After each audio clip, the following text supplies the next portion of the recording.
ಎಲ್ಲರಿಗೂ ನಮಸ್ಕಾರ. ನನ್ನ ಹೆಸರು ಪ್ರಿಯಾಂಕಾ ರಾಠೋಡ್ ಅಂತ. ನಿಮ್ಮ ಈ ಒಂದು ಯೂಟ್ಯೂಬ್ ಚಾನಲ್ನ ಅಡ್ಮಿನ್ ಆಗಿದ್ದೀನಿ. ಓಕೆನಾ.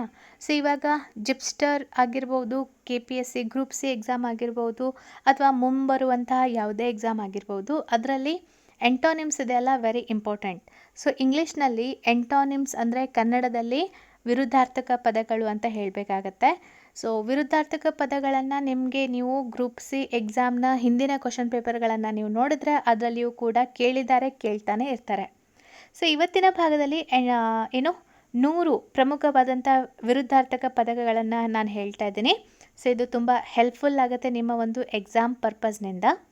ಇನ್ನೊಂದೇನೆಂದರೆ, ಇವಾಗ ನಾನು ಇಂಗ್ಲೀಷ್ನಲ್ಲಿ ಕೊಟ್ಟಂತಹ ವಿರುದ್ಧಾರ್ಥಕ ಪದಗಳ ಮುಂದೆ ಕನ್ನಡದಲ್ಲಿ ಮೀನಿಂಗ್ ಇದೆ.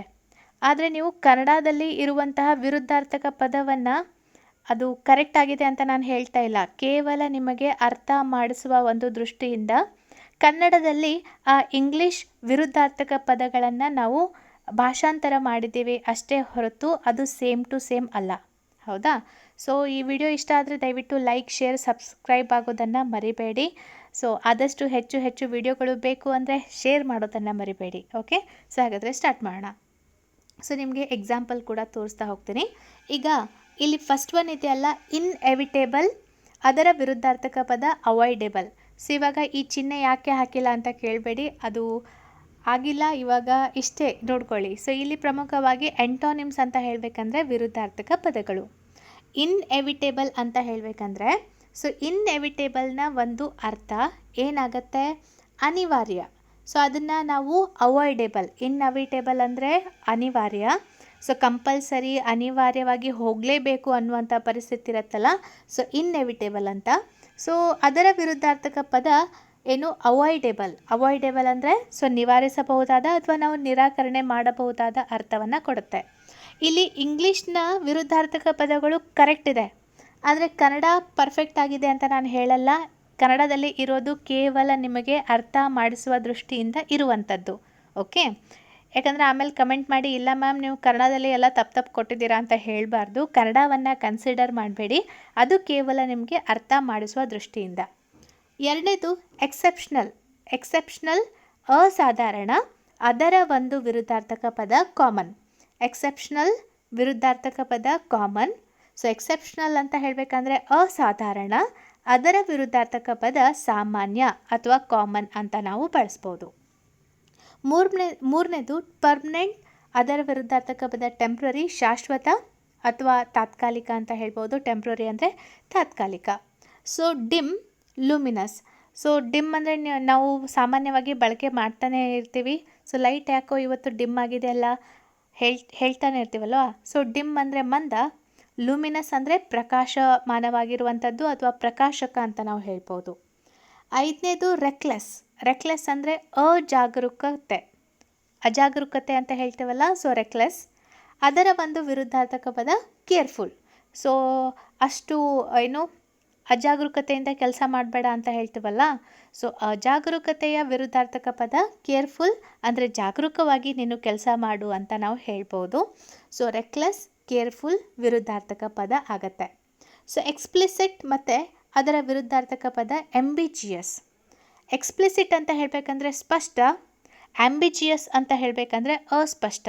ಸೊ ಇಲ್ಲಿ ಸ್ಪಷ್ಟ, ಅಸ್ಪಷ್ಟ. ಸೊ ಎಕ್ಸ್ಪ್ಲಿಸಿಟ್ ಮತ್ತು ಆಂಬಿಜಿಯಸ್ ಈ ಎರಡು ಪದಗಳು ವಿರುದ್ಧಾರ್ಥಕ ಪದಗಳು. ಏಳನೇದು ಇನ್ಕ್ರೆಡಿಬಲ್, ಅಂದರೆ ನಂಬಲಾಗದ. ಅಯ್ಯೋ, ಆ ತಾಜ್ ಮಹಲ್ ಅಂತೂ ಇನ್ಕ್ರೆಡಿಬಲ್ ವಾಸ್ತುಶಿಲ್ಪ ಆಗಿದೆ ಅಂತ ಹೇಳ್ತೀವಲ್ಲ, ಅಂದರೆ ಅಷ್ಟು ನಂಬಲಾಗದ ರೀತಿಯಲ್ಲಿ ವಾಸ್ತುಶಿಲ್ಪವನ್ನು ಮಾಡಲಾಗಿದೆ ಅಂತ. So incredible. ಸೊ ಅದನ್ನು ಬಿಲಿವೇಬಲ್, ನಂಬಬಹುದಾದ, ಬಿಲಿವೇಬಲ್. ಇನ್ಕ್ರೆಡಿಬಲ್ ವಿರುದ್ಧಾರ್ಥಕ ಪದ ಬಿಲಿವೇಬಲ್ ಅಂದರೆ ನಂಬಬಹುದಾದ. ಸೊ ಈ ರೀತಿಯಾದಂತಹ ವಿರುದ್ಧಾರ್ಥಕ ಪದ ಇನ್ಕ್ರೆಡಿಬಲ್, ಬಿಲಿವೇಬಲ್. ಎಂಟನೇದಿದೆಯಲ್ಲ ರಿಪೆಲ್. ರಿಪೆಲ್ ಅಂತ ಹೇಳಬೇಕಂದ್ರೆ ಹಿಮ್ಮೆಟ್ಟಿಸುವ, ಅಂದರೆ ಅಷ್ಟು ಆಕರ್ಷಕವಾಗದೇ ಇರುವಂಥದ್ದು ರಿಪೆಲ್ ಅಂತ ಹೇಳಿದರೆ. ಸೊ ಅದಕ್ಕೆ ನಾವು ವಿರುದ್ಧಾರ್ಥಕ ಏನು ಮಾಡಬೇಕಾಗತ್ತೆ? ಅಟ್ರ್ಯಾಕ್ಟ್ ಅಂದರೆ ಆಕರ್ಷಿಸುವ. ರೆಪೆಲ್ ಅಂತ ಹೇಳಬೇಕಂದ್ರೆ ಆಕರ್ಷಕವಾಗದೇ ಇರುವುದು, ಅಟ್ರ್ಯಾಕ್ಟ್ ಅಂದರೆ ಆಕರ್ಷಕವಾಗಿರುವ. ಹೌದಾ? ನೆಕ್ಸ್ಟ್ ನೋಡೋಣ. ರ್ಯಾಪಿಡ್ಲಿ. ಸೊ ರ್ಯಾಪಿಡ್ಲಿ ಅಂದರೆ ಬೇಗ ವೇಗವಾಗಿ ಕೆಲಸ ಮಾಡು, ಬೇಗ ಬೇಗ ರ್ಯಾಪಿಡ್ ಕ್ವಿಜ್ ಅಂತ ನಾವು ಮಾಡ್ತಿರ್ತೀವಲ್ಲ, ಬೇಗ ಬೇಗ ಕ್ವಿಜ್ಗಳನ್ನು ಅಥವಾ ಕ್ವಶನ್ಸ್ಗಳನ್ನು ಕೇಳ್ತಾ ಹೋಗೋದು. ಸೊ ರ್ಯಾಪಿಡ್ಲಿ ಅಂದರೆ ಕ್ವಿಕ್ಕಾಗಿ ಫಾಸ್ಟಾಗಿ ಕೆಲಸ ಮಾಡೋದು. ಸ್ಲೋಲಿ ಅದರ ವಿರುದ್ಧಾರ್ಥಕ ಆಗುತ್ತೆ. ಓಕೆ, ಸೊ ರ್ಯಾಪಿಡ್ಲಿ ವಿರುದ್ಧಾರ್ಥಕ ಪದ ಸ್ಲೋಲಿ ಆಗುತ್ತೆ, ಅಂದರೆ ವೇಗವಾಗಿ ವಿರುದ್ಧಾರ್ಥಕ ಪದ ನಿಧಾನವಾಗಿ. ಓಕೆ, ನೆಕ್ಸ್ಟ್ 10ನೇದು ನೋಡೋಣ. 10ನೇದೇನಿದೆ, ಮೆಟಿಕ್ಯುಲಸ್. ಮೆಟಿಕ್ಯುಲಸ್ ಅಂತ ಹೇಳಬೇಕಂದ್ರೆ ಸೂಕ್ಷ್ಮ, ಕೇರ್ಲೆಸ್ ಅಂತ ಹೇಳಬೇಕಂದ್ರೆ ಅಸಡ್ಡೆ. ಸೂಕ್ಷ್ಮವಾಗಿ ಇಟ್ಕೋ ಆ ರೀತಿಯಾಗಿ ಹೇಳ್ತೀವಲ್ವ, ಸೊ ಮೆಟಿಕ್ಯುಲಸ್. ಕೇರ್ಲೆಸ್ ಅಂದರೆ ಹೆಂಗೆ ಬೇಕಾದರೂ ಕೇರ್ಲೆಸ್ ಆಗಿ ಇದೆಯಲ್ಲ ಅಂತ ಹೇಳ್ತೀವಲ್ಲ, ಅಸಡ್ಡೆ. So meticulous, careless. ಇದನ್ನು ಇನ್ನೊಮ್ಮೆ ಹಾಗೆ ಓದ್ಬಿಡ್ತೀನಿ ಅಷ್ಟೇ ನಿಮಗೋಸ್ಕರ. ಮೊದಲನೇದು ಇನ್ಎವಿಟೇಬಲ್, ವಿರುದ್ಧಾರ್ಥಕ ಪದ ಅವಾಯ್ಡೇಬಲ್. 2ನೇದು ಎಕ್ಸೆಪ್ಷನಲ್, ವಿರುದ್ಧಾರ್ಥಕ ಪದ ಕಾಮನ್. 3ನೇದು ಪರ್ಮನೆಂಟ್, ವಿರುದ್ಧಾರ್ಥಕ ಪದ ಟೆಂಪ್ರರಿ. ಡಿಮ್, ವಿರುದ್ಧಾರ್ಥಕ ಪದ ಲೂಮಿನಸ್. ರೆಕ್ಲೆಸ್, ವಿರುದ್ಧಾರ್ಥಕ ಪದ ಕೇರ್ಲೆಸ್. ಎಕ್ಸ್ಪ್ಲಿಸಿಟ್, ವಿರುದ್ಧಾರ್ಥಕ ಪದ ಆಂಬಿಜಿಯಸ್. ಇನ್ಕ್ರೆಡಿಬಲ್, ವಿರುದ್ಧಾರ್ಥಕ ಪದ ಬಿಲಿವೇಬಲ್. ರೆಪೆಲ್, ವಿರುದ್ಧಾರ್ಥಕ ಪದ ಅಟ್ರಾಕ್ಟ್. ರ್ಯಾಪಿಡ್ಲಿ, ವಿರುದ್ಧಾರ್ಥಕ ಪದ ಸ್ಲೋಲಿ. ಮೆಟಿಕ್ಯುಲಸ್, ವಿರುದ್ಧಾರ್ಥಕ ಪದ ಕೇರ್ಲೆಸ್. ನೋಡಿ, ಒಂದೊಂದು ಸಲ ಏನಾಗುತ್ತೆ, ಇದೇ ಒಂದು ವಿರುದ್ಧಾರ್ಥಕ ಇರಬೇಕು ಅಂತ ಹೇಳಲಿಕ್ಕಾಗಲ್ಲ. ಒಂದೊಂದು ಸಲ 4 ಆಪ್ಷನ್ಗಳನ್ನು ಕೊಟ್ಟಾಗ ಬೇರೆ ಒಂದು ಸಮಾನಾರ್ಥಕ, ಈ ನಿವಾರಿಸಬಹುದಾದ ಅವಾಯ್ಡೇಬಲ್ಗೆ ಸಂಬಂಧಪಟ್ಟಂತೆ ಬೇರೆ ಏನಾದರೂ ಸಮಾನಾರ್ಥಕ ಇದ್ದರೂ ಕೂಡ ಒಮ್ಮೆ ಬರುತ್ತೆ. ಸೊ ಅದನ್ನು ಕೂಡ ನಾವು ಒಂದೊಂದು ಸಲ ನೋಡಬೇಕಾಗತ್ತೆ. ಸೊ ಇದು ಮುಂದಿನ ಒಂದು, ಇದು ಅರ್ಥ ಆಯಿತು ಅಂತ ಅಂದ್ಕೊಂಡು ಮುಂದಿನದಕ್ಕೆ ಹೋಗ್ತಾ ಇದ್ದೀನಿ. ಸೊ 11ನೇದು ಬಾರ್ಬರಸ್ ಅಂದರೆ ಕ್ರೂರ. ಸೊ ಬಾರ್ಬರಸ್ ಅಂತ ಹೇಳಬೇಕಂದ್ರೆ ಕ್ರೂರ, ವಿರುದ್ಧಾರ್ಥಕ ಪದ ಸಿವಿಲೈಸ್ಡ್.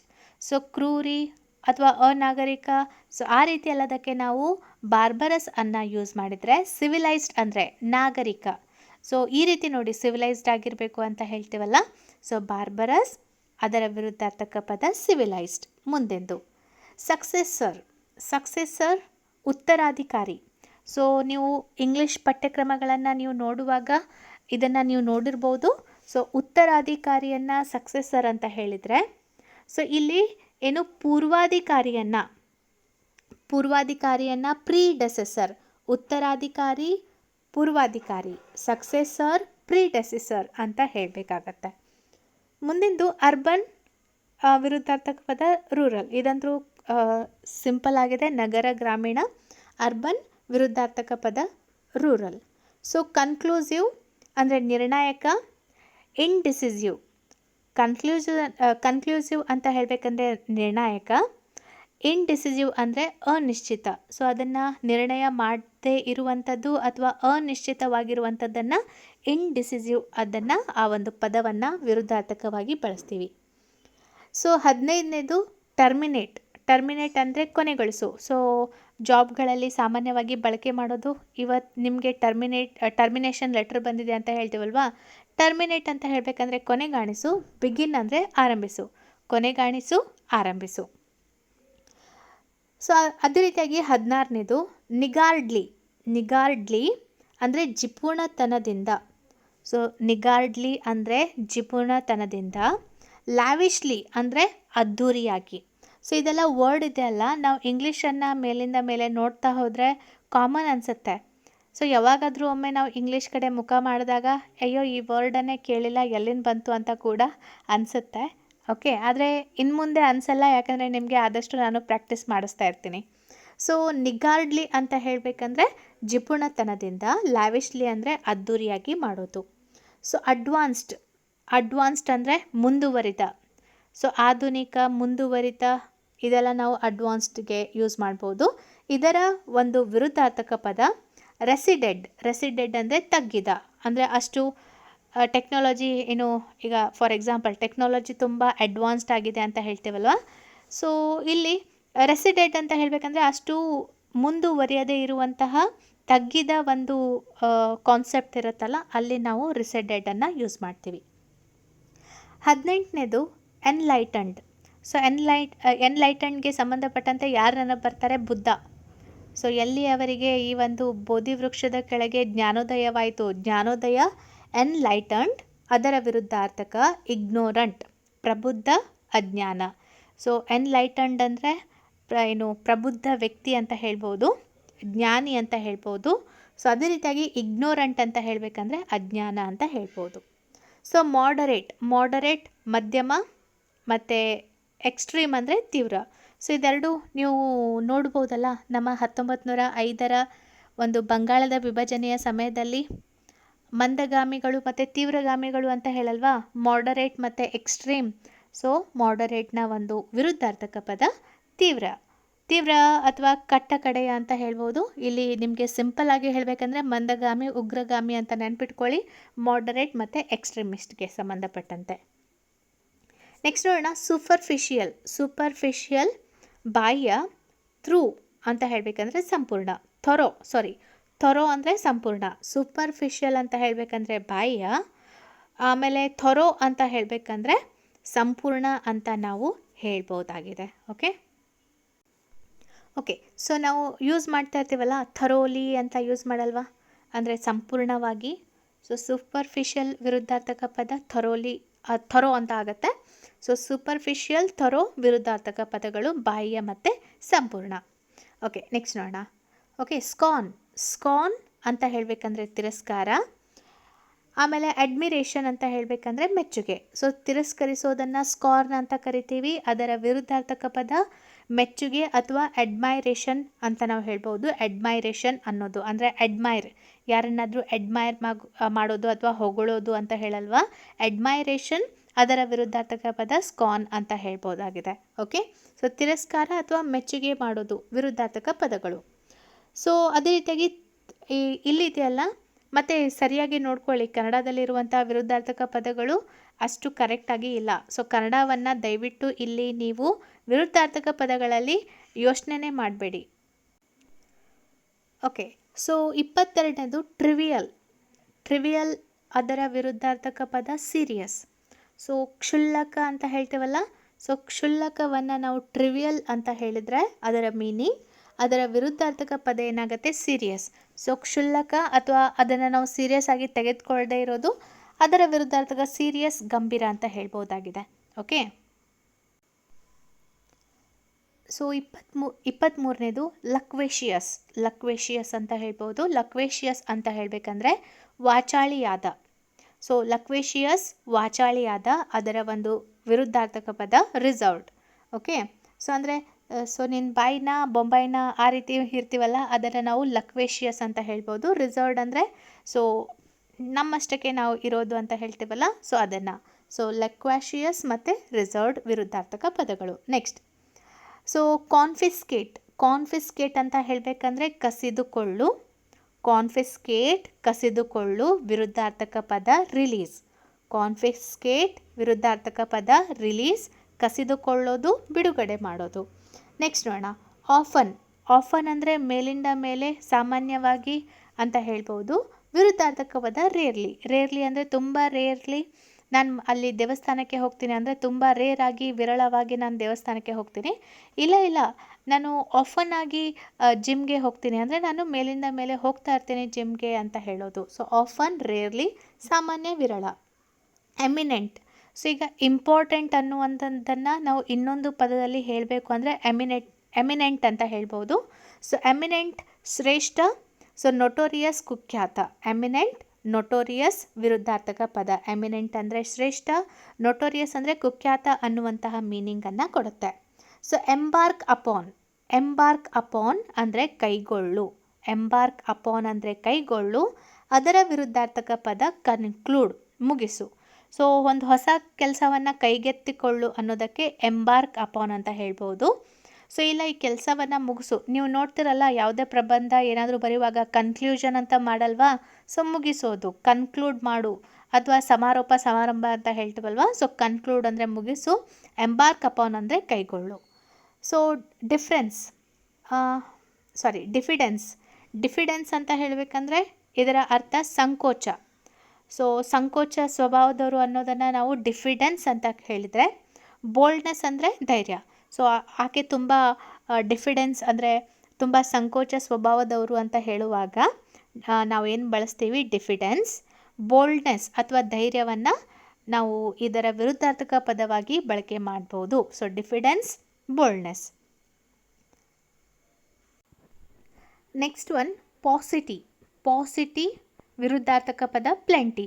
ಪಾಸಿಟಿ ಅಂತ ಹೇಳಬೇಕಂದ್ರೆ ಅಭಾವ, ಪ್ಲೆಂಟಿ ಅಂದರೆ ಸಾಕಷ್ಟು. ಸೊ ಯಾವುದೇ ಒಂದು ವಸ್ತು ಇಲ್ಲ, ಕಡಿಮೆ ಇದೆ ಅಂತ ಹೇಳ್ಬೋದು, ಅಥವಾ ಅಭಾವ ಇದೆ ಅನ್ನೋದಕ್ಕೆ ನಾವು ಪಾಸಿಟಿ ಅಂತ ಹೇಳಿದರೆ ವಿರುದ್ಧಾರ್ಥಕ ಪದ ಸಾಕಷ್ಟು, ಪ್ಲೆಂಟಿಯನ್ನು ನಾವು ಬಳಕೆ ಮಾಡ್ಬೋದು. 30ನೇದು ಟ್ರಿಗರ್ಡ್. ಟ್ರಿಗರ್ಡ್ ಅಂದರೆ ಸೊ ಒಬ್ಬರನ್ನ ಸುಮ್ಮನೆ ಇದ್ದವರನ್ನು ಕೆರಳಿಸು ಅಂತ ಹೇಳ್ತೀವಲ್ಲ, ಸೊ ಕೆರಳಿಸು ಅನ್ನುವಂತಹ ಮೀನಿಂಗನ್ನು ಟ್ರಿಗರ್ಡ್ ಕೊಟ್ಟರೆ ಅದರ ಒಂದು ವಿರುದ್ಧಾರ್ಥಕ ಪದ ಇದೆಯಲ್ಲ ಚೋಕ್ಡ್ ಅಂದರೆ ನಾಶ. Triggered, choked. ಇನ್ನೊಮ್ಮೆ ಹೇಳ್ಬಿಡ್ತೀನಿ. Scorn, admiration. Trivial, serious. ಆಮೇಲೆ ಲಕ್ವಾಷಿಯಸ್, ಅದರ ವಿರುದ್ಧಾರ್ಥಕ ಪದ ರಿಸರ್ವ್ಡ್. ಆಮೇಲೆ confiscate, release. Often, rarely. Eminent, notorious. Embark upon, conclude. ಆಮೇಲೆ diffidence, boldness. Paucity, plenty. Triggered, choked. Okay, next ಹೋಗೋಣ. ಇದನ್ನೆಲ್ಲ ಒಂದೇ ದಿನದಲ್ಲಿ ಕಲಿಯಬಹುದು ಅನ್ನೋದು ನಾನಂತರೂ ಯಾವತ್ತೂ ಭರವಸೆ ಕೊಡಲ್ಲ. ಆದರೆ ನೀವು ಕಲಿತಾ ಹೋದರೆ ಖಂಡಿತವಾಗಿ ಇದೆಲ್ಲ ಆರಾಮಾಗಿ ನೀವು ತಿಳ್ಕೊಬೋದು. ಯಾಕಂದರೆ ಎಕ್ಸಾಮ್ನಲ್ಲಿ ಇವೆಲ್ಲ ಬರೋದೇ ಅಲ್ವಾ, ಸೊ ಅದಕ್ಕೋಸ್ಕರ. ಸೊ ನೆಕ್ಸ್ಟ್ ನೋಡೋಣ. ಫಾಸ್ಟಿಡಿಯಸ್. ಫಾಸ್ಟಿಡಿಯಸ್ ಅಂದರೆ ಏನು, ಮೆಚ್ಚಿಸಲು ಕಷ್ಟವಾದ. ಫಾಸ್ಟಿಡಿಯಸ್ ಅಂತ ಹೇಳಬೇಕಂದ್ರೆ ಮೆಚ್ಚಿಸಲು ಕಷ್ಟವಾದ. ಸೊ ವಿರುದ್ಧಾರ್ಥಕ ಪದ ಏನಿದೆ ಅಡ್ಜಸ್ಟೇಬಲ್, ಹೊಂದಾಣಿಕೆಯ. ಫಾಸ್ಟಿಡಿಯಸ್ ವಿರುದ್ಧಾರ್ಥಕ ಪದ ಅಡ್ಜಸ್ಟೇಬಲ್, ಮೆಚ್ಚಿಸಲು ಕಷ್ಟವಾದ, ಹೊಂದಾಣಿಕೆಯ. ನೆಕ್ಸ್ಟ್. ಸೊ ನೆಕ್ಸ್ಟ್ ಇದೆಯಲ್ಲ, ಒಂದು ನಿಮಿಷ. ಸೊ 32ನೇದು ಏನು ಬರುತ್ತೆ, ಗ್ರ್ಯಾಂಡಿಯೋಸ್. ಗ್ರ್ಯಾಂಡಿಯೋಸ್ ಅಂತ ಇರೋದರ ಒಂದು ಮೀನಿಂಗ್ ಏನಾಗುತ್ತೆ, ಮಹತ್ವಪೂರ್ಣ. ಗ್ರ್ಯಾಂಡಿಯೋಸ್ ಒಂದು ಪದದ ಅರ್ಥ ಮಹತ್ವಪೂರ್ಣ. ಸೊ ಅದಕ್ಕೆ ವಿರುದ್ಧಾರ್ಥಕ ಪದ ಸಿಂಪಲ್. ಸೊ ಅದ್ಧೂರಿ ಅಥವಾ ತುಂಬಾ ಕಾಸ್ಟ್ಲಿ ಹೀಗೆಲ್ಲ ಹೇಳುವಂಥದ್ದನ್ನು ನಾವು ಗ್ರ್ಯಾಂಡಿಯಸ್ ಅಂತ ಹೇಳ್ಬೋದು. ವಿರುದ್ಧಾರ್ಥಕ ಪದ ಸಿಂಪಲ್ ಅಥವಾ ಸಾಮಾನ್ಯ. 33ನೇದು ಬ್ಲೀಕ್. ಬ್ಲೀಕ್ ಅಂದರೆ ಕರಾಳವಾದ. ಸೊ ಅಂದರೆ ಕತ್ತಲೆಯ, ಕರಾಳವಾದ ಅನ್ನುವಂಥ ಮೀನಿಂಗನ್ನು ಬ್ಲೀಕ್ ಕೊಟ್ಟರೆ ವಿರುದ್ಧಾರ್ಥಕ ಪದ ಬ್ರೈಟ್ ಆಗುತ್ತೆ, ಅಂದರೆ ಪ್ರಕಾಶಮಾನವಾದ. Bleak, bright. ನೆಕ್ಸ್ಟ್ ಇನ್ಸೋಲೆಂಟ್. ಇನ್ಸೋಲೆಂಟ್ ಅಂತ ಹೇಳಬೇಕಂದ್ರೆ ದಿವಾಳಿಯಾಗು. ದಿವಾಳಿ ಅನ್ನೋದನ್ನು ನಾವೇನಂತ ಹೇಳ್ಬೋದು, ಇನ್ಸೋಲೆಂಟ್. ವಿರುದ್ಧಾರ್ಥಕ ಪದ ಹಂಬಲ್. ಇನ್ಸೋಲೆಂಟನ್ನು ದಿವಾಳಿ ಹೇಳೋದಕ್ಕಿಂತ ಅದಕ್ಕೆ ಬೇರೆ ಒಂದು ಮೀನಿಂಗ್ ಹೇಳಬೇಕು ಅಂದರೆ ಅದನ್ನು ನಾನು ಯೋಚನೆ ಮಾಡಿ ಹೇಳ್ತೀನಿ. ದಿವಾಳಿ ಅಂತ ತಗೋಬೇಡಿ, ನಾನು ಇನ್ನೊಂದು ಯೋಚನೆ ಮಾಡಿ ನಿಮಗೆ ಹೇಳ್ತೀನಿ. ಓಕೆ, ಸೊ ಅಲ್ಲಿವರೆಗೆ ನೆಕ್ಸ್ಟ್ ನೋಡೋಣ. ಓಕೆ, ಹಾಂ, ಇನ್ಸೋಲೆಂಟ್ ಅಂತ ಹೇಳಬೇಕಂದ್ರೆ ದಿವಾಳಿಗಿಂತ ಏನು ಆ್ಯರೋಗೆಂಟ್ ಅಂತ ಹೇಳ್ಬೋದಲ್ಲ, ರೂಡ್. ಎಷ್ಟು ರೂಡಾಗಿ ಮಾತಾಡ್ತಿದ್ಯಾ ಅಥವಾ ಆ್ಯರೋಗೆಂಟಾಗಿ ಮಾತಾಡ್ತಿದ್ಯಾ ಅಂತ ಹೇಳ್ತೀವಲ್ಲ, ಸೊ ಅಂಥದ್ದನ್ನು ನಾವು ಬಳಕೆ ಮಾಡ್ಬೋದು. ದಿವಾಳಿ ಅನ್ನೋದು ಅಷ್ಟು ಸುಟೇಬಲ್ ವರ್ಡ್ ಅಲ್ಲ ಕನ್ನಡದಲ್ಲಿ. ಸೊ ಇನ್ಸೋಲೆಂಟ್ ಅಂತ ಹೇಳಬೇಕಂದ್ರೆ ಕ್ರೂರಿಯಾಗಿ ಮಾತಾಡ್ತಿದ್ಯಾ ಅಥವಾ ತುಂಬ ಹಾರ್ಷಾಗಿ ಬಿಹೇವ್ ಮಾಡ್ತಿದ್ಯಾ, ಸೊ ರೂಡಾಗಿ, ಆ್ಯರೋಗೆಂಟಾಗಿ ಅಂತ ಹೇಳೋದಕ್ಕೆ ಇನ್ಸೋಲೆಂಟ್ ಅಂತ ಬಳಕೆ ಮಾಡಿದರೆ ಅದರ ಒಂದು ವಿರುದ್ಧಾರ್ಥಕ ಪದ ವಿನಮ್ರ. Okay, next ಲೂರಿಡ್. ಲೂರಿಡ್ ಅಂತ ಹೇಳಬೇಕಂದ್ರೆ ಭಯಂಕರ. ಅದರ ವಿರುದ್ಧಾರ್ಥಕ ಪದ ಮೈಲ್ಡ್ ಅಂದರೆ ಸೌಮ್ಯ. Lurid, mild. Next. Okay, so 36ನೇದು ಅನ್ಸ್ಕ್ರೂಪ್ಯುಲಸ್. ಅನ್ಸ್ಕ್ರೂಪ್ಯುಲಸ್ 36ನೇದು ಅಂದರೆ ನಿರ್ಲಜ್ಜ. ಸೊ ಅನ್ಸ್ಕ್ರೂಪ್ಯುಲಸ್ ಅಂತ ಹೇಳಬೇಕಂದ್ರೆ ನಿರ್ಲಜ್ಜ ಆಗುತ್ತೆ. ಅದೇ ರೀತಿಯಾಗಿ ಕಾನ್ಸೆನ್ಷಿಯಸ್. ಕಾನ್ಸೆನ್ಷಿಯಸ್ ಅಂದರೆ ಆತ್ಮಸಾಕ್ಷಿಯ. ಅನ್ಸ್ಕ್ರೂಪ್ಯುಲಸ್ ವಿರುದ್ಧಾರ್ಥಕ ಪದ ಕಾನ್ಷಿಯಸ್ ಅಂತ ಹೇಳ್ಬೋದು. ಓಕೆ, ನೆಕ್ಸ್ಟ್ ಇದೆಯಲ್ಲ ಮೆಲೋಡಿಯಸ್. ಸೊ ಹಾಡುವಾಗ ಯಾರಾದರೂ ಎಷ್ಟು ಮೆಲೋಡಿಯಸ್ ಆಗಿ ಹಾಡ್ತೀಯಲ್ಲ ಅಂತ ಹೇಳ್ತೀವಲ್ಲ, ಸೊ ಮೆಲೋಡಿಯಸ್. ಅದರ ಇಂಪಾದ. ವಿರುದ್ಧಾರ್ಥಕ ಪದ ಟ್ಯೂನ್ಲೆಸ್. ರಾಗವಿಲ್ಲದೆ ಹಾಡೋದನ್ನು ಟ್ಯೂನ್ಲೆಸ್, ತುಂಬ ರಾಗಬದ್ಧವಾಗಿ ಹಾಡೋದನ್ನು, ಮಧುರವಾಗಿ ಹಾಡೋದನ್ನು ಮೆಲೋಡಿಯಸ್ ಅಂತ ಹೇಳ್ಬೋದು. ಸೊ ಕಂಟ್ಯಾಮಿನೇಟ್ ಅಂದರೆ ಕಲುಷಿತ. ಸೊ ಈ ವಾಟರ್ ಕಂಟ್ಯಾಮಿನೇಟ್ ಆಗಿದೆ ಅಂತ ಹೇಳ್ತೀವಿ ನೋಡಿ. ಸೊ ಕಂಟ್ಯಾಮಿನೇಟ್ ಅಂದರೆ ಮಲಿನ. ಪ್ಯೂರಿಫೈ ಅಂತ ಹೇಳಬೇಕಂದ್ರೆ ಶುದ್ಧೀಕರಣ. ಸೊ ಕಂಟ್ಯಾಮಿನೇಟ್, ಪ್ಯೂರಿಫೈ ವಿರುದ್ಧಾರ್ಥಕ ಪದಗಳು. ಫ್ರುಗಲ್. ಫ್ರುಗಲ್ ಅಂದರೆ ಮಿತವ್ಯಯ, ಅಂದರೆ ಕಡಿಮೆ ವೆಚ್ಚ ಮಾಡೋದು, ಅದನ್ನು ನಾವು ಫ್ರುಗಲ್ ಅಂತ ಹೇಳ್ತೀವಿ. ವಿರುದ್ಧಾರ್ಥಕ ಪದ ಅಂದರೆ ಅತಿಯಾಗಿ ಖರ್ಚು ವೆಚ್ಚವನ್ನು ಮಾಡೋದಕ್ಕೆ ಎಕ್ಸ್ಟ್ರಾವೆಗಂಟ್. ಸೊ ಫ್ರುಗಲ್ ವಿರುದ್ಧಾರ್ಥಕ ಪದ ಎಕ್ಸ್ಟ್ರಾವೆಗಂಟ್ ಆಗತ್ತೆ. ಓಕೆ, ಸೊ ಮಿತವ್ಯಯ ಮಾಡೋದು ಅಥವಾ ಅತಿಯಾಗಿ ಖರ್ಚು ಮಾಡೋದು. ಸೊ 40ನೇದು ಫಾಲಿಂಗ್ ಆಫ್ ಅಂದರೆ ಕುಸಿಯೋದು. ಸೊ ಈ ನನ್ನ ಬಿಸ್ನೆಸ್ ಯಾಕೋ ಫಾಲಿಂಗ್ ಆಫ್ ಆಗ್ತಿದೆಯಾ ಅಂತ ನಾವು ಬಳಕೆ ಮಾಡ್ತೀವಲ್ವ, ಅಂದರೆ ಅದು ಕುಸಿತಾ ಇದೆ. ಅದರ ವಿರುದ್ಧಾರ್ಥಕ ಪದ ಇಂಪ್ರೂವ್ಮೆಂಟ್, ಉತ್ತಮಗೊಳ್ಳೋದು. ಸೊ ಯಾಕೋ ಇವತ್ತು ನನ್ನ ಬಿಸ್ನೆಸ್ ಅಥವಾ ನನ್ನ ಒಂದು ಬಿಸ್ನೆಸ್ ಇತ್ತೀಚಿನ ದಿನಗಳಲ್ಲಿ ತುಂಬ ಇಂಪ್ರೂವ್ ಆಗ್ತಿದೆ ಅಂತ ನಾವು ಹೇಳ್ತೀವಲ್ವ. ಸೊ ಇಲ್ಲಿ ಫಾಲಿಂಗ್ ಆಫ್ ಅಂದರೆ ಕುಸಿಯೋದು, ಇಂಪ್ರೂವ್ಮೆಂಟ್ ಅಂದರೆ ಉತ್ತಮಗೊಳ್ಳು. ಒಂದು ಸಲ ಹೇಳಿಬಿಡ್ತೀನಿ. ಸೊ ಫಾಸ್ಟಿಡಿಯಸ್ ವಿರುದ್ಧಾರ್ಥಕ ಪದ adjustable, grandiose simple, bleak fright, insolent humble, lurid mild, unscrupulous conscientious, ಆಮೇಲೆ melodious tuneless, contaminate purify, frugal extravagant, falling off improvement. Okay, so next ನೋಡೋಣ.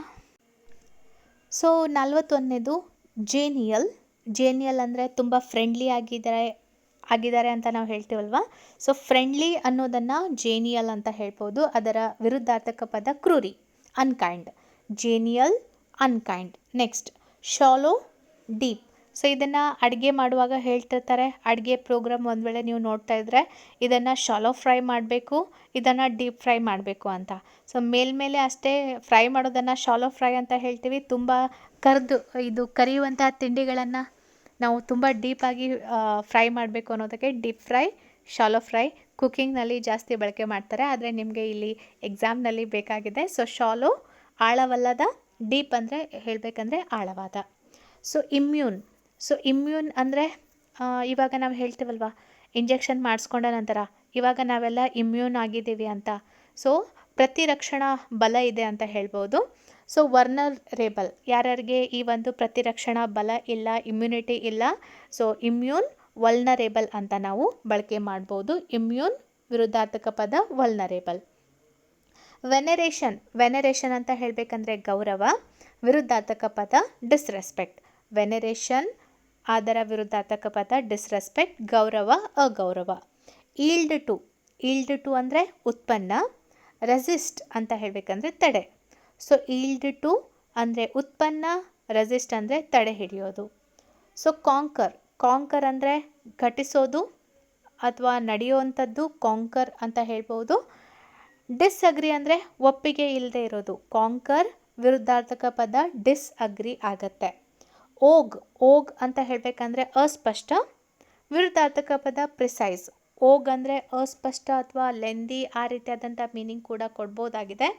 ಸೊ ಇಲ್ಲಿ ಕನ್ನಡದಲ್ಲಿ ಇರೋದು ಎಕ್ಸಾಕ್ಟ್ ಅಂತ ಹೇಳ್ತಾ ಇಲ್ಲ, ಅದಕ್ಕೆ ನಿಖರವಾದಂತಹ ಒಂದು ಮೀನಿಂಗನ್ನು ಕೊಡಲಿಕ್ಕೆ ಇಲ್ಲಿ ಪ್ರಯತ್ನ ಪಡಲಾಗಿದೆ. ಅನ್ಕ್ಲಿಯರ್ ಅಂತ ಕೂಡ ಹೇಳ್ಬೋದು. ಅಸ್ಪಷ್ಟ, ಅನ್ಕ್ಲಿಯರ್ ಅಥವಾ ಇಂಡೆಫಿನಿಟ್ ಅಂತ ಹೇಳ್ತೀವಲ್ವ, ಅಂತಹ ಒಂದು ಸಂದರ್ಭದಲ್ಲಿ ಓಗ್ ಅನ್ನುವಂತಹ ಒಂದು ಪದವನ್ನು ಬಳಕೆ ಮಾಡ್ತೀವಿ. ಅದರ ವಿರುದ್ಧಾರ್ಥಕ ಪದ ಪ್ರಿಸೈಸ್, ನಿಖರ. Okay, so humility. ಸೊ ನಮ್ರತೆ, ಅದರ ವಿರುದ್ಧಾರ್ಥಕ ಪದ ಪ್ರೈಡ್. ಹ್ಯುಮಿಲಿಟಿ, ಪ್ರೈಡ್ ಎರಡು ವಿರುದ್ಧಾರ್ಥಕ ಪದಗಳು ಆಗಿದೆ. ಓಕೆ, ಸೊ ನೆಕ್ಸ್ಟ್ ನೋಡೋಣ. ಎಕ್ಸ್ಟಾಲ್ ಅಂದರೆ ಮೆಚ್ಚಿಕೊಂಡಾಡು, ಅದನ್ನು ನಾವೇನಂತ ಹೇಳ್ಬೋದು, ಎಕ್ಸ್ಟಾಲ್. ವಿರುದ್ಧಾರ್ಥಕ ಪದ ಸೆನ್ಶ್ಯೂರ್ ಅಂದರೆ ಖಂಡನೆ. ಎಕ್ಸ್ಟಾಲ್, ಸೆನ್ಶ್ಯೂರ್ ವಿರುದ್ಧಾರ್ಥಕ ಪದಗಳು. ಟೇಕ್ಸ್ ಆಫ್ ಅಂದರೆ ಮೇಲೇರು. ಈಗ ನಿಮ್ಮ ಫ್ಲೈಟ್ಗಳಲ್ಲಿ ಹೇಳ್ತೀವಿ ನೋಡಿ. ಸೊ ಇವಾಗ ಫ್ಲೈಟ್ ಟೇಕ್ ಆಫ್ ಮಾಡುತ್ತೆ ಅಂತ ಹೇಳಲ್ವಾ. ಸೊ ಟೇಕ್ಸ್ ಆಫ್ ಅಂದರೆ ಮೇಲೇರು, ಲ್ಯಾಂಡ್ಸ್ ಅಂತ ಹೇಳಬೇಕಂದ್ರೆ ಭೂಮಿಗೆ ತಾಗು. ಸೊ ಎರಡು ಪದಗಳನ್ನು ನೀವು ಫ್ಲೈಟ್ಗೆ ಕಂಪೇರ್ ಮಾಡ್ಬೋದು. ಇವಾಗ ಲ್ಯಾಂಡ್ ಆಗತ್ತೆ ಅಂತ ಹೇಳ್ತೀವಿ. ಸೊ ಇವಾಗ ಮೇಲೆ ಹಾರತ್ತೆ ಅನ್ನೋದಕ್ಕೆ ಟೇಕ್ಸ್ ಆಫ್ ಅಂತ ಹೇಳ್ತೀವಲ್ವ. ಸೊ ಇಲ್ಲಿ ಸರಿಯಾದಂಥದ್ದು ಟೇಕ್ಸ್ ಆಫ್ನ ವಿರುದ್ಧಾರ್ಥಕ ಪದ ಲ್ಯಾಂಡ್ಸ್. ಇನ್ನೊಮ್ಮೆ ಹೇಳ್ಬಿಡ್ತೀನಿ. Genial, unkind, shallow, deep, immune, vulnerable, veneration, disrespect, yield to, resist, conquer, disagree, vague, precise, humility, pride, extol, censure, takes off, lands ಅಂತ ಹೇಳ್ಬೋದು. ಓಕೆ, ಸೊ ಇವಾಗ ನೆಕ್ಸ್ಟ್ ನೋಡೋಣ. ಇವಾಗ ಎಷ್ಟು ಟೈಮ್ ಆಯಿತು? ಇಷ್ಟು 50 ಸಾಕಾ ಅಂತ ಅನ್ಕೋತಾ ಇದ್ದೀನಿ. ಇವತ್ತು 50 ಸಾಕು. ನಾಳೆ ಇದೆಯಲ್ಲ, ಉಳಿದ 50 ನಾನು ಹೇಳ್ತೀನಂತೆ. ಓಕೆನಾ? ಸೊ ಟೈಟಲನ್ನು ಕೂಡ ಚೇಂಜ್ ಮಾಡ್ತೀನಿ. ನಾಳೆ 50 ಹೇಳ್ತೀನಿ, ಇವಾಗ 50 ನೋಡ್ಕೊಳ್ಳಿ. ಓಕೆ. ಸೊ ಇದಿಷ್ಟು ಈ ಭಾಗದ ಮಾಹಿತಿಯಾಗಿತ್ತು. ಯಾಕಂದರೆ ಒಮ್ಮೆಗೆ ತಲೆಯಲ್ಲಿ ಹಾಕೋದಲ್ಲ ಈ ಎಲ್ಲ ಪದಗಳು, ಅರ್ಥ ಮಾಡ್ಕೊಳ್ಳೋದು. ಅದಕ್ಕೋಸ್ಕರ ನಿಮಗೆ ಕಡಿಮೆನೇ ಕೊಡ್ತಾ ಇದ್ದೀನಿ. ಒಂದ್ಸಲ ನೀವು ಅಂದರೆ ನನ್ನ ಒಂದು ಟ್ರ್ಯಾಕ್ಗೆ ಬರ್ತಾ ಇದ್ದೀರಾ ಅಂದರೆ ಆಮೇಲೆ ಹೆವಿ ವರ್ಕ್ ಕೊಡ್ತೀನಿ, ನಿಮಗೂ ಕೊಡ್ತೀನಿ, ಮತ್ತು ಪ್ರಾಕ್ಟೀಸ್ ಮಾಡಿಸ್ತೀನಿ, ಹೋಮ್ವರ್ಕ್ ಎಲ್ಲ ಕೊಡಲಿಕ್ಕೆ ಪ್ರಯತ್ನ ಪಡ್ತೀನಿ. ಸೊ ಇವತ್ತಿನ ಭಾಗದಲ್ಲಿ 50 ವಿರುದ್ಧಾರ್ಥಕ ಪದಗಳು, ಆ್ಯಂಟೋನಿಮ್ಸ್, ಇವುಗಳನ್ನು ಸ್ವಲ್ಪ ನೋಡ್ಕೋತಾ ಇರಿ ಜಾಸ್ತಿ. ಯಾಕಂದರೆ ಇವು ಎಕ್ಸಾಮ್ನಲ್ಲಿ ಕೇಳಬಹುದಾದಂತಹ ವಿರುದ್ಧಾರ್ಥಕ ಪದಗಳು. ಸೊ ಇದಿಷ್ಟು ಈ ಭಾಗದ ಮಾಹಿತಿಯಾಗಿತ್ತು. ಲೈಕ್ ಆದರೆ ವಿಡಿಯೋ ದಯವಿಟ್ಟು ಲೈಕ್, ಶೇರ್, ಸಬ್ಸ್ಕ್ರೈಬ್ ಆಗೋದನ್ನು ಮರಿಬೇಡಿ. Thank you so much.